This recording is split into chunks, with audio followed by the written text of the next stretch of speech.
When my stepbrother cut my car's brakes, he thought it was just a funny prank. But when I returned home not in an ambulance, but holding the mechanic's report that would ruin his life, it took exactly 3 seconds for that arrogant smirk on his face to turn into pure terror. That report didn't just prove my brakes were cut, it proved that the war in this house had begun. He had nowhere to run, but he hadn't even experienced the real shock yet. Before hearing how justice was served in this house and how Tyler fell into his own trap, please subscribe to the channel and support us by commenting justice below. Now, let's go back to that terrible morning. My hand holding the coffee cup was shaking, not from fear, but from rage. My name is Madison Cooper. I'm a 27-year-old veterinary technician living in Houston, Texas, standing on my own 2 feet and doing my job with love. Healing animals is my business. But that day, I realized that some humans are impossible to cure. It all started that morning. It was a routine day. My stepfather, Rick, was busy with his newspaper. My mom, Patricia, was in the kitchen. And the troublemaker of the house, my 22-year-old stepbrother, Tyler, was sprawled on the couch playing video games. As I was leaving the house, he shot me that annoying look and said, "Drive safe, Maddie. Roads might be slippery." I didn't notice the sarcastic tone in his voice at that moment. I wish I had. I was heading to my clinic to save those innocent lives. I got on the highway, my speed reaching 60 miles per hour. When the car in front of me suddenly slowed down, I moved my foot to the brake, and at that moment, that terrible feeling of emptiness. The pedal stuck to the floor. There was no resistance. The car wasn't slowing down. With my heart in my throat, I gripped the steering wheel, horns blaring, tires screeching, and my screams all mixed together.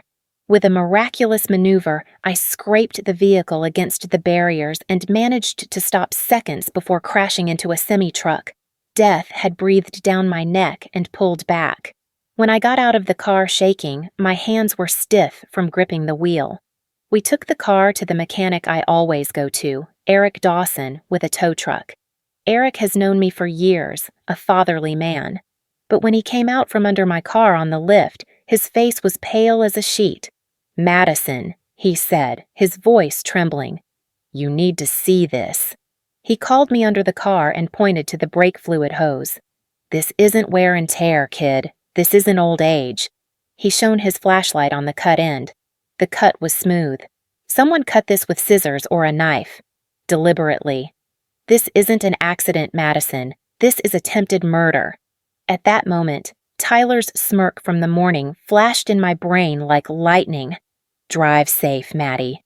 When I returned home, it was late afternoon. When I walked in, that familiar, peaceful family picture was there.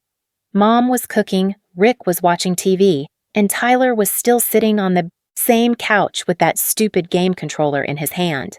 He didn't even break his posture when he saw me. "Ooh, our princess is back early. Car broke down?" He laughed. I took out the mechanic's report Eric had prepared, stamped and signed, from my bag. Without saying a word, I walked slowly and dropped the report right into Tyler's lap, right on top of that game controller. "Read it," I said. My voice came out much colder than I expected. Tyler picked up the paper, glanced at it, and at that moment, I will never forget that moment as long as I live. That loose, mocking smile froze on his face. His color turned gray, his eyes shifted from the paper to me, and from me to my mom. "What is this?" he stammered. His voice was cracking. "That is your ticket to prison, Tyler," I said. "You cut my brakes." The living room fell into a silence so heavy you could hear a pin drop, and in that silence, Tyler's breathing became audible, sharp and panicked like a cornered animal realizing there was no escape. My mother, Patricia, dropped the wooden spoon she was holding, and it clattered against the tile floor, the sound echoing through the house like a gunshot. Rick stood up from his armchair so fast that the newspaper slid off his lap and scattered across the carpet, his face turning red with a mixture of confusion and rising anger. "What the hell is going on here?" Tyler's voice cracked as he tried to laugh it off, tried to make it seem like this was all some misunderstanding, but his hands were shaking so badly that the paper rustled loudly in his grip. "Madison, come on, you're being dramatic," he said, forcing a smile that looked more like a grimace. I just loosened a bolt or something as a joke. I didn't cut anything. This is crazy. But I had spent the entire drive home preparing for this moment, running through every possible excuse he might throw at me, and I wasn't going to let him wriggle out of this with his usual charm and lies. I walked over to him slowly, deliberately, letting each step build the tension in the room, and I could see the sweat starting to bead on his forehead. "Read it out loud, Tyler," I said, pointing at the report.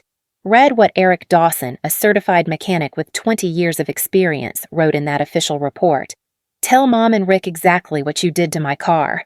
Tyler's eyes darted between the three of us, searching for an ally, searching for someone who would laugh this off with him, but he found nothing but stone-cold faces staring back at him. His mouth opened and closed like a fish gasping for air, and finally he stammered, "I didn't mean for anything bad to happen. It was supposed to be funny, you know, like your brakes would feel soft and you'd freak out a little." My mother let out a sound somewhere between a gasp and a sob, her hand flying to her mouth as the full weight of what her stepson had done crashed down on her. Rick's voice came out low and dangerous, the kind of tone I had only heard him use once before when Tyler had stolen money from his wallet.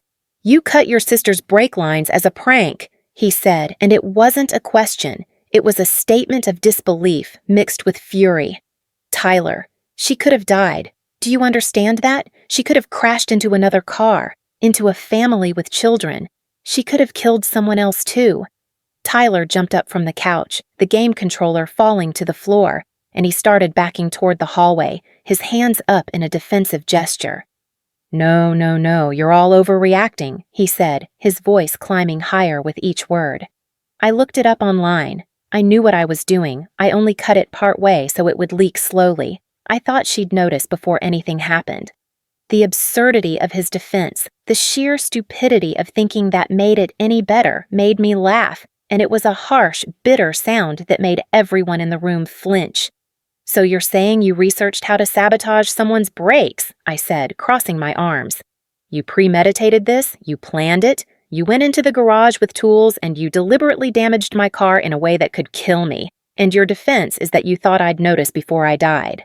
Tyler's face went from gray to green, and I could see the moment it hit him, the moment he realized that every word out of his mouth was making this worse, was building a stronger case against him. Mom finally found her voice, and it came out as a broken whisper. "Why, Tyler, why would you do something so horrible to Madison? She's never done anything to you." Tyler's eyes filled with tears, and for a second I almost felt sorry for him, almost, until I remembered the sound of my tires screeching on the highway, remembered how close I had come to becoming a statistic. He started babbling, the words tumbling out in a desperate rush. "She's always so perfect, okay? Everyone loves Madison. Madison, the responsible one. Madison who has her life together. Madison who Mom is always comparing me to. I just wanted to see her scared for once, wanted to knock her down a peg. I didn't think it would actually be dangerous. I swear I didn't think it through." Rick took a step toward him and Tyler actually flinched, pressing himself back against the wall. "You didn't think," Rick said, his voice shaking with rage. "That's the problem, Tyler. You never think. You go through life playing your stupid games and pulling your idiotic pranks, and the rest of us have to clean up your messes. But this time, you went too far. This time, you almost killed someone."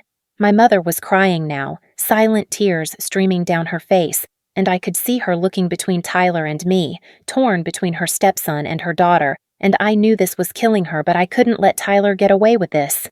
I pulled out my phone, and Tyler's eyes went wide with fresh panic. "What are you doing?" he asked, his voice barely above a whisper. "I'm calling the police," I said simply, and Tyler lunged forward as if to grab the phone from my hand, but Rick moved faster, grabbing Tyler by the arm and holding him back. "You can't!" Tyler pleaded.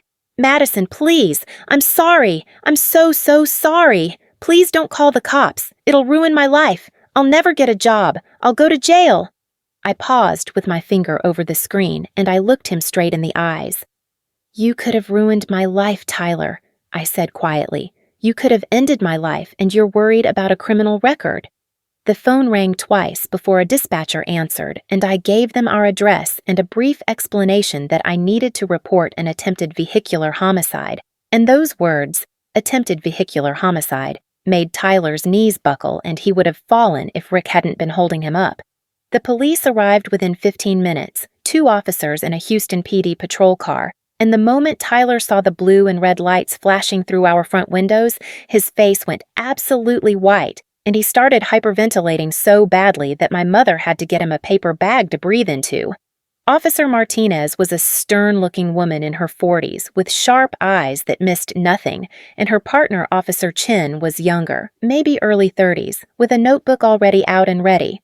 I handed them the mechanic's report before they even finished introducing themselves, and I watched Officer Martinez's expression harden as she read through Eric's detailed findings, the measurements of the cut, the photographs he had taken of the brake line, the professional assessment that this was deliberate sabotage. Tyler was sitting on the couch now, hunched over with his head in his hands, and when Officer Chen asked him to confirm his name and date of birth, his voice came out so small and broken that the officer had to ask him to repeat himself 3 times.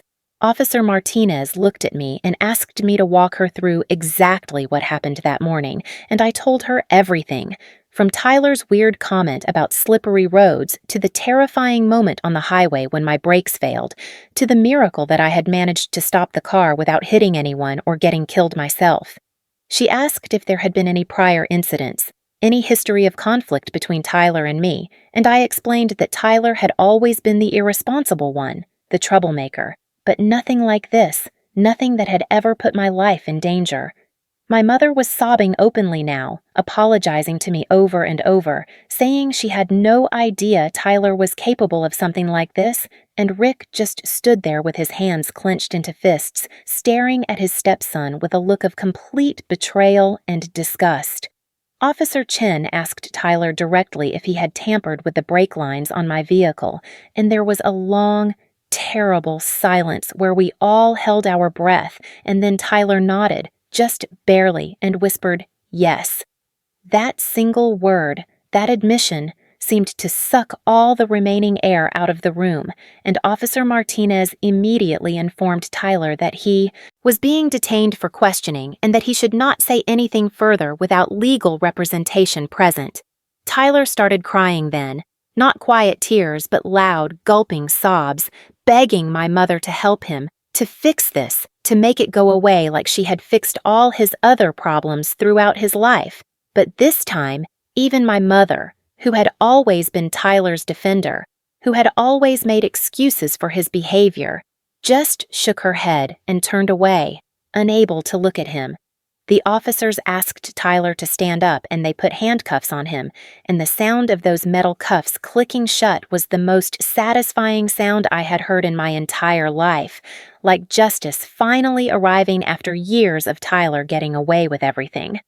Rick told the officers that he wanted Tyler out of the house immediately, that he would not allow someone who had tried to kill his stepdaughter to sleep under his roof for even one more night, and Officer Martinez nodded and said that Tyler would be held at least overnight while they processed the case and decided on formal charges. As they led Tyler toward the door, he looked back at me one last time, and there was something in his eyes, not just fear, but anger, like somehow this was all my fault for not dying quietly and letting him get away with it, and that look told me everything I needed to know about who Tyler really was underneath all the jokes and the charm. The door closed behind them, and the house fell into an eerie quiet, broken only by my mother's continued crying, and Rick put his arm around her and guided her to sit down because she looked like she might collapse.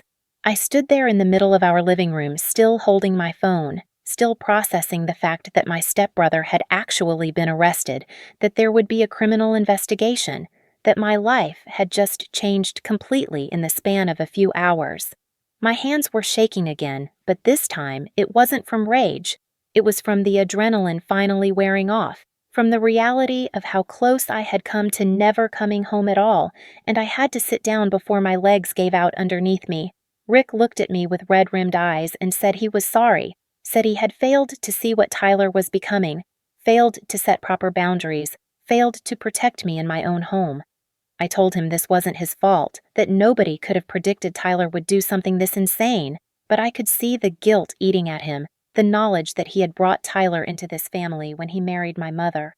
Patricia finally stopped crying long enough to come over and hug me, and she held me so tight I could barely breathe, and she kept saying, my baby, I almost lost you," over and over like a prayer.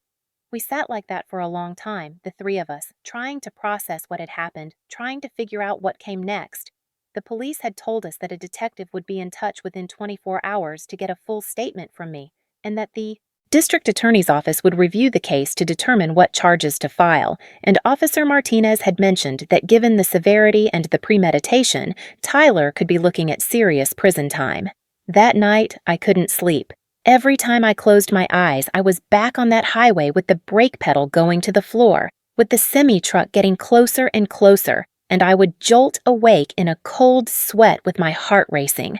I kept thinking about all the times Tyler had played his stupid pranks, putting salt in the sugar bowl, hiding people's car keys, short-sheeting beds, and how we had all laughed them off as harmless mischief, as Tyler being Tyler.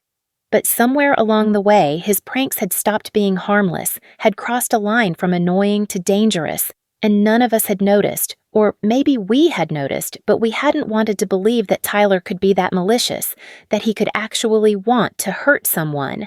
The next morning, Detective Sarah Williams called me and asked if I could come down to the station to give a formal statement, and I agreed immediately because I wanted everything documented. Wanted every detail on record so that Tyler couldn't weasel his way out of this with some sob story about how he was just a kid who made a mistake. At the police station, Detective Williams turned out to be a kind woman with graying hair and a calm demeanor that put me at ease, and she walked me through the entire incident again, asking detailed questions about Tyler's behavior in the weeks leading up to the brake cutting, about whether he had access to tools, about whether he had ever made threats or comments about wanting to hurt me. I told her about how Tyler had been increasingly resentful lately, making snide comments about how I was the favorite child, how everyone paid more attention to me than to him, and how just last week he had muttered something about how I needed to be taken down a notch. Detective Williams wrote everything down and then told me something that made my blood run cold. Tyler had been researching how to disable car brakes on his laptop, she said, and they had seized his computer as evidence and found multiple searches in his browser history, along with YouTube videos about automotive sabotage and forums where people discussed ways to make accidents look natural. This wasn't a spur-of-the-moment prank, she explained. This was planned, researched, and executed with the clear intent to cause me harm, which elevated it from a reckless endangerment charge to something much more serious. I felt sick to my stomach hearing that Tyler had spent time, maybe days or even weeks, researching how to hurt me, plotting out the perfect way to sabotage my car while making it look like an accident, and the calculated nature of it made everything so much worse than if he had just acted on impulse in a moment of anger. Detective Williams asked me if I felt safe going home, if I was worried that Tyler might have allies or friends who would try to retaliate on his behalf, and I hadn't even considered that possibility until she mentioned it, but I told her that Tyler didn't really have close friends, just gaming buddies online who probably didn't even know his real name. She nodded and said that Tyler was currently being held on $50,000 bail, which his mother, Patricia, had already said she wouldn't pay because she was too devastated and angry to help him. And Rick had been even more adamant, telling the police that Tyler could sit in jail and think about what he had done. The detective told me that the DA's office was moving forward with charges of attempted murder in the second degree, which carried a potential sentence of 10 to 20 years in prison. And my head spun trying to imagine Tyler, my annoying but familiar stepbrother, spending the next 2 decades behind bars. Over the next few days, the story somehow leaked to local media, and suddenly our quiet family tragedy became public entertainment, with news vans parked outside our house and reporters shouting questions every time one of us left for work or groceries. The headlines were sensational and horrible.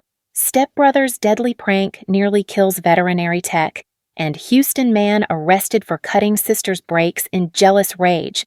and each article seemed to paint Tyler as more and more of a monster while painting me as either a tragic victim or a hero for surviving. My phone wouldn't stop ringing with calls from journalists wanting interviews, from distant relatives I hadn't spoken to in years suddenly concerned about my well-being, from co-workers at the veterinary clinic asking if I was okay and if I needed time off. My boss, Dr. Richardson, was incredibly understanding and told me to take all the time I needed, but honestly, I wanted to go back to work because being around the animals was the only thing that made me feel normal, the only place where I could focus on something other than the nightmare my life had become.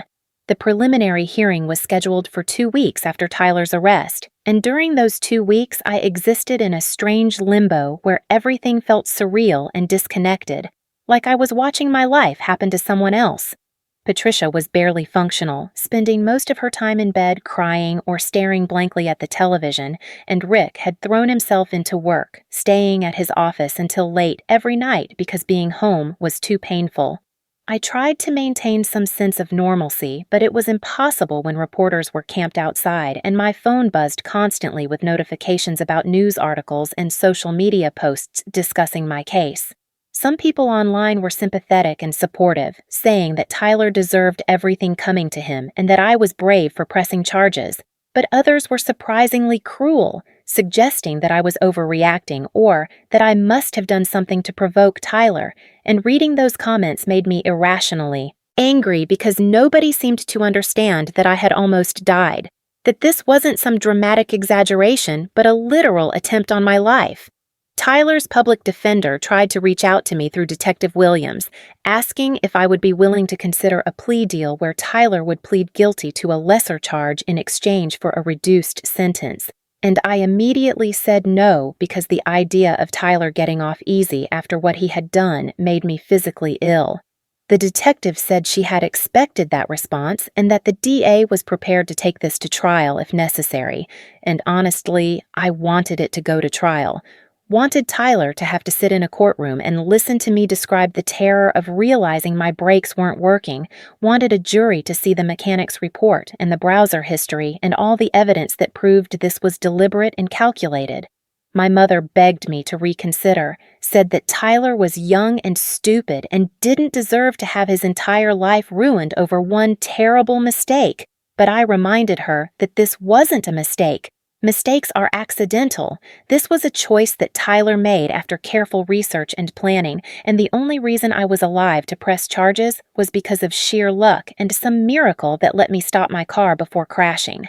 The day of the preliminary hearing arrived, and I wore my best professional outfit, a navy blue suit that made me look older and more serious, because I wanted the judge to see me as a credible witness and not just some girl involved in family drama. The courthouse was old and imposing with high ceilings and marble floors that echoed with every footstep, and I had to pass through metal detectors and security screening before being allowed into the courtroom. Patricia and Rick were already there, sitting on opposite sides of the gallery, not speaking to each other, and the tension between them was palpable, like their marriage might not survive this ordeal. Tyler was brought in wearing an orange jumpsuit and handcuffs, and he looked terrible, like he hadn't slept in days, with dark circles under his eyes and his hair greasy and unkempt. He glanced at me once and then quickly looked away, unable to hold eye contact, and I felt a grim satisfaction knowing that he was finally experiencing consequences for his actions after a lifetime of getting away with everything. The judge was an older man named Judge Hendricks, with silver hair and a stern expression that suggested he had seen every excuse and heard every sob story in his decades on the bench, and he didn't seem particularly sympathetic as the charges were read aloud. The prosecutor, Assistant DA Janet Torres, laid out the evidence methodically and professionally, presenting the mechanic's report, the computer forensics showing Tyler's research, and my statement about the incident on the highway. Tyler's public defender, a young man who looked fresh out of law school and completely overwhelmed, tried to argue that this was a prank gone wrong and that Tyler had not intended to cause serious harm. But Judge Hendricks cut him off and said that intent could be inferred from actions, and anyone who researched how to disable brakes and then deliberately cut brake lines clearly intended to cause harm, regardless of what they claimed afterward. The judge ordered Tyler held without bail pending trial, citing him as a danger to others, and I saw Tyler's face crumble as that decision was announced, saw the last bit of hope drain out of him as he realized he would be staying in jail for months until the trial.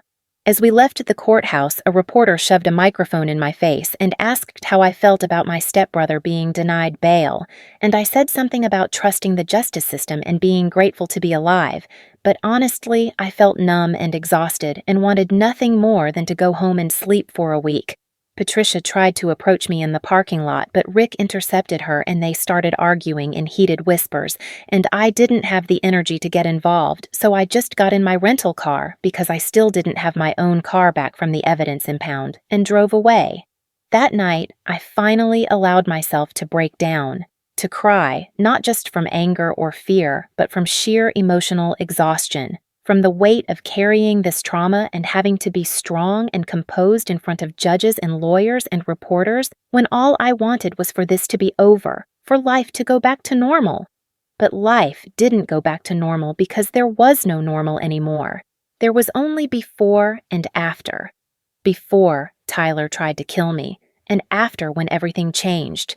The weeks leading up to the trial crawled by with agonizing slowness, each day bringing new developments that Detective Williams would call to inform me about, like Tyler trying to claim he was coerced by online influences, or Tyler's lawyer filing motions to suppress evidence that were quickly denied.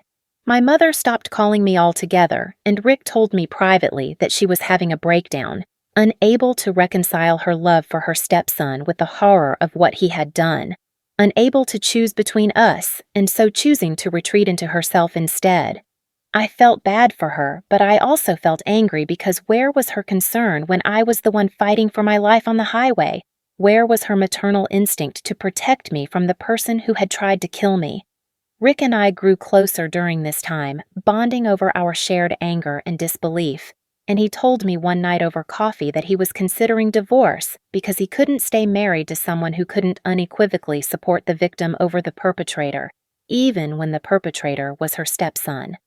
The trial finally began on a cold morning in late November, and the courthouse was packed with spectators, some of them people who knew our family, but many of them just curious strangers who had followed the case in the news and wanted to see the drama unfold in person. The jury selection took 2 full days, and I sat through every minute of it, watching as lawyers questioned potential jurors about their ability to be impartial, about their opinions on family loyalty versus justice, about whether they could convict a young man of attempted murder even if he claimed it was just a prank. The final jury was 8 women and 4 men, a mix of ages and backgrounds, and I studied their faces trying to guess what they were thinking, whether they would see Tyler as a monster or as a misguided kid who deserved a second chance. The prosecution's opening statement was devastating, with ADA Torres walking the jury through every search query on Tyler's laptop, every YouTube video about automotive sabotage, painting a picture of calculated jealousy and premeditation. She showed photographs of my car's cut brake lines blown up on a large screen, describing what could have happened if I had crashed into that semi-truck at 60 miles per hour. The defense tried to paint Tyler as a troubled young man who made an error in judgment, but I could see jurors shaking their heads, not buying it. I testified on the second day, and walking to that witness stand felt like the longest walk of my life. I described the terror of my brake pedal hitting the floor, the miracle that let me survive, and as I spoke, I saw tears in some jurors' eyes. Eric Dawson's expert testimony was unshakable, methodically explaining how my brake lines were deliberately cut. The computer forensics expert revealed Tyler's 2-week research history, showing clear planning and intent. When Tyler took the stand, he cried and apologized, saying he never wanted me to die, just to scare me. But under ADA Torres's cross-examination, everything fell apart. She asked him to explain his research about making accidents look natural, about forum discussions on avoiding detection. Then came the moment that sealed his fate. Tyler admitted he had planned to cut the lines deeper, but changed his mind at the last second. That confession sent shockwaves through the courtroom. The jury deliberated for 6 hours. When we were called back, my heart pounded as the foreman stood and read, We find the defendant, Tyler James Cooper, guilty of attempted murder in the second degree. The courtroom erupted, and I cried tears of relief and vindication. Tyler collapsed sobbing, and Patricia wailed behind me, but justice had been served. At sentencing, I gave my victim impact statement, telling Tyler he hadn't just tried to take my life, but had stolen my sense of safety, my ability to trust, my peace. I told him I would never forgive him because what he did was unforgivable. Judge Hendricks sentenced him to 18 years in prison with possibility of parole after 12 years and prohibited him from ever contacting me again. The months after were difficult as I rebuilt my life. I continued working at the clinic and started therapy with Dr. Angela Morrison. Rick and I grew closer, while my relationship with Patricia remained broken. She had chosen Tyler over me, and that betrayal cut deep. 6 months later, something unexpected happened. A journalist named David Chen asked to interview me for a book about trauma survivors. We met for coffee and talked for 3 hours, and I found myself opening up in ways I never had before. Those interviews turned into friendship, and that friendship slowly became something more. David was patient with my trauma, understanding I needed time to trust again. A year after Tyler's sentencing, David's book, After the Fall: Stories of Survival and Resilience, was published, featuring my story. It became a regional bestseller, and I started speaking at victim advocacy groups, discovering that sharing my story helped others heal, which helped me heal too. 2 years after the trial, I realized one morning that I hadn't thought about Tyler all day, hadn't flinched at my brake pedal, hadn't had nightmares in weeks. I was finally, truly healing. I had built a life with meaningful work, a healthy relationship with David, and a sense of purpose. Tyler sat in prison where he would remain for another decade, held accountable for what he'd done. 3 years after the trial, David proposed during a picnic in Herman Park, and I said yes without hesitation. We married 6 months later in a small ceremony with Rick walking me down the aisle. Patricia sent a card but didn't attend. I had built a new family of people who truly loved and supported me. Now, 5 years later, I can see that terrible morning not as the thing that destroyed me, but as what transformed me. Tyler is still in prison, and I rarely think about him except when preparing for speaking engagements. Patricia and I have a cordial but distant relationship, exchanging Christmas cards but nothing deeper. The most important lesson I learned is that surviving isn't the same as living, and you can do both. You can carry your trauma while moving forward, acknowledge your scars while opening yourself to joy and love. I wish I could tell the Madison from 5 years ago that she'd be more than okay, that she'd come through stronger and braver than she ever imagined. Justice was served with Tyler's conviction, but the real victory was me refusing to let his actions define my life, choosing to build something beautiful from something terrible. He tried to take my breaks, but couldn't take my future. I won and he lost. I'm Madison Cooper, married to a man I love, doing work that matters, living a life that's mine alone. A life Tyler tried to take, but that I fought like hell to keep. I won and he lost, and that's not just justice. That's everything.